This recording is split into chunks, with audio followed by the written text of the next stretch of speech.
Magandang gabi po, Egeres po ulit. Magandang lang po tayo sa sinabi ni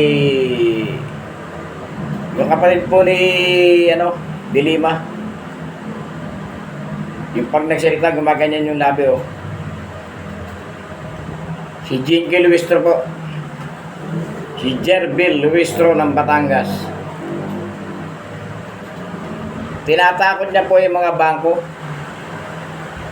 Pag hindi raw nilabas yung bank record ni BP Sara, dalawa lang pagpipilian. Sumunod o bakulong. Tarantado talaga tong congresswoman na to. Ikaw nga, hindi ka sumunod sa batas eh. Tarantada ka. Yung asawa mo rapist, tinago mo. Diba? Inamin mo yan. Huwag kang tatanggi. Inamin mo yan. Rapist ang asawa mo, tinago mo. Eh bakit? Hindi natin masisi asawa mo eh. Ganyan pagmumukha mo, pang-rape na lang talaga yun. Mukha kang halimaw eh. Ikaw, at saka ikaw, inamin mo. Walang ebidensya sa impeachment ni BP Sara. Bakit ka nagpipilit na impeach si BP Sara? Alam mo sa totoo lang ikaw, Jinky Luistro, Jerbil Luistro ng Batangas, isa lang sasabihin ko sa'yo, napakakapal na mukha mo. Ang kapal na mukha mo. Kalahin mo ikaw pa nilagay ni Boji D dyan? Committee on Justice? May kaso ka. Diba? Tinago mo sa mong rapist, kaso mo yan. Oo. May utang kang 8 million sa asawa ni BP Sara, kaso mo rin yan. Istapa yan. Diba? Ngayon pinipili mo may si BP Sara, pero inaamin mo wala kang ebidensya, eh tarantado ka. Ano nangyari sa'yo? Tigilan mo na yung mga katarantaduhan mo. Walang kwenta yan. Alam mo ang gawin mo, pag hindi ka na congresswoman, magtanim ka ng gulay doon sa Batangas para gumanda yung kutis mo. Ihuti puta ka. Wala kang kwenta. Kasabat mo ba si yung dalawang Pinocchio? Si Ridon? Si Pinocchio po, mga kaibigan, pag nagsinungaling, humahaba ang ilong. Di ba? Ito si Ridon, iba. Pag nagsinungaling, lumalaki ang ilong. Yan po ang totoo.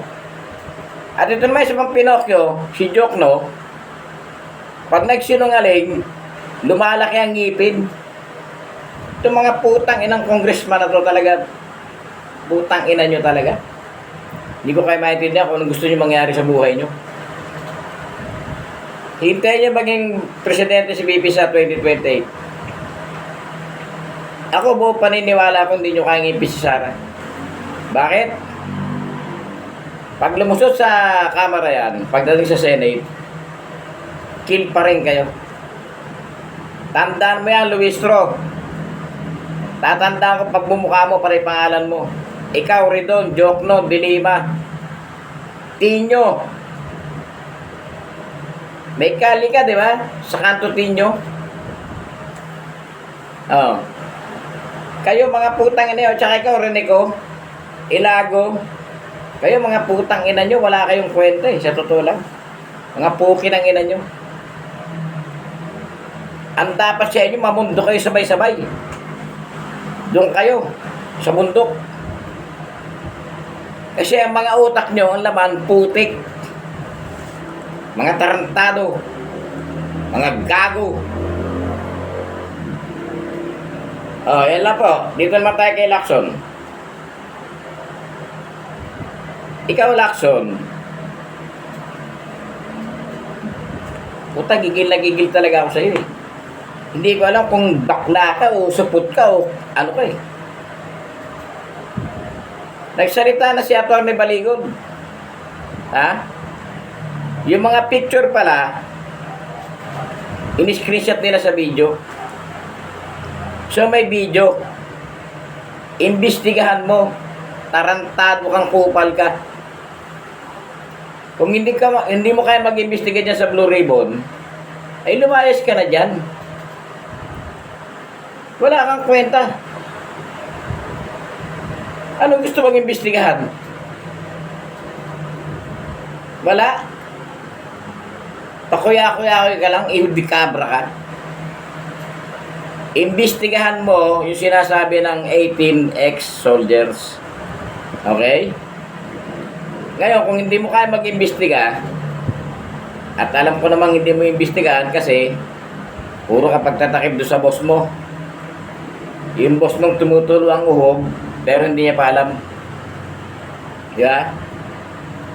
Kung hindi mo kaya, lumayas ka dyan sa Blue Ribbon, at sana paglayas mo isama mo na yung Senate President. Utangin na nyo, puro kayo pang comedy. Wala kayong kwenta. Kung makapagsalita ka, akala ko magaling kayo investigador. Bakit pag malapit na yung usapin kay Romualdez hinihinto mo yung investigasyon? Anong gusto mong mangyari? Sinong gusto mong sumalo ng kasalanan ni Romualdez, ni Sandro Marcos, at saka nung boss mo na tumutulo ang sipon? Sino? Sinong gusto mong sumalo? Ha? Si Chis Escudero? Si Jingo Estrada? O, si Bong Revilla, pinakulong nyo na. May due process ba? Wala. Sumurrender, kinulong. May ebidensya ba kayo? Wala. Ikaw Lacson, mabuti, hindi ka, alam mo kung maputi ka, yung sobrang puti ka, ang laking kupal mo eh. Sa totoo lang. Kupal ka talaga, Lacson, sa totoo lang. At kayo mga putang ina, yung mga congressman kayo, ikaw Dilima, Tino, Renico, Ilago, ikaw Luistro, number 1 ka, punyeta ka. Sa mga taga Batangas po, susunod, huwag nyo na iboto yan. Walang kwentang tao yan. Hindi ko rin kayo maintindihan, ba't binoboto nyo pa yan eh?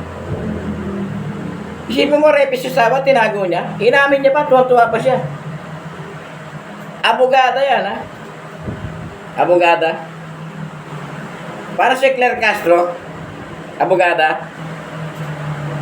Alam mo, sabi niya, mali raw ang tanong ng media, tarantado. Kailan nagkamali sa pagtatanong ng media?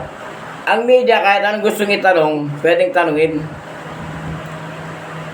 Ikaw nga, ang dami mong fake news. Ikaw, Claire Castro, unang fake news mo, alam mo kung ano? Ito, aminin mo to, ha? Tarantada ka. Yung sinabi mo na pabababay ni Digong yung bigas ng 7 pesos ang presyo, tanga. Ang sabi niya, i-reduce niya ng 7 pesos yung presyo ng bigas, hindi pabababay ng 7 pesos per kilo ng bigas. Bobo ka. Tanga ka. Kayo mga putang ina niyo, puro kayo bobo. Mga bobo, mga tanga. Nahawa na kayo ni Gadon. Isa rin bobo. Putang ina nyo. Nakakainis kayo. Kung pwede ko lang suntukin ito sa cellphone ko, babasagin ko ito, mga hayop kayo. Nanggigigil ako sa inyo. Tatangan nyo, putang. Ewan ko ba? Ito lang gobyerno ni Marcos talaga. Pinakagrabe. Sa totoo lang. No. Ngayon, may problema kayo. Kasi yung Japanese na si ano yun? Fujiki, ipinaglalaban si Digong na makalaya. Pag nakalaya yon, ang laki ng problema nyo. Lalo ka na, Marcos. Sigurado ko yung bayag mo pupunta sa bunganga mo yan. Sobrang takot mo, tarantado ka. Tandaan mo yan. Ikaw, Sandro, hinahamon kita. Congressman ka, di ba? Majority leader ka. Ito, walang personalan to. Magkasilaki lang siguro tayo eh. Ako, 64 years old na ako. Ikaw, 30 years old. Binastos mo si Rishi, di ba? Ako, bastusin mo. Suntukan tayo. Bibigyan kita isang kamay. Mamili ka, kanan o kaliwa. Isang kamay lang, suntukan tayo. Basagan tayo ng mukha. Sisiguruhin ko sa'yo, mamumulot ka ng ngipin sa sahig. Tandaan mo yan. Oh, pag ready ka na, sabihin mo sa akin. Isama mo si Torre para may witness tayo. Ako, yan lang masasabi ko sa inyo, mga putang ina nyo. Ikaw, Luistro, tigilan mo na yung katarantaduhan mo. Kasama pa yung taga Maynila na hindi naman nanalong congressman, naging congressman. Si ganyan, no? Si Dila. Di ba? Pati si Chihuahua kasama nyo. Pag hindi na-impeach si Sara, tandaan nyo, araw-araw akong mag-vlog sa YouTube. Titirahin ko kayo sa isa para makulong kayo. Tandaan nyo yan. Itagaan nyo sa bato yan. Mga animal kayo. Mga walang hiya. Wala na kayong ginawa. Ang daming problema ng bayan natin. Puro kayo impeachment ni Sara.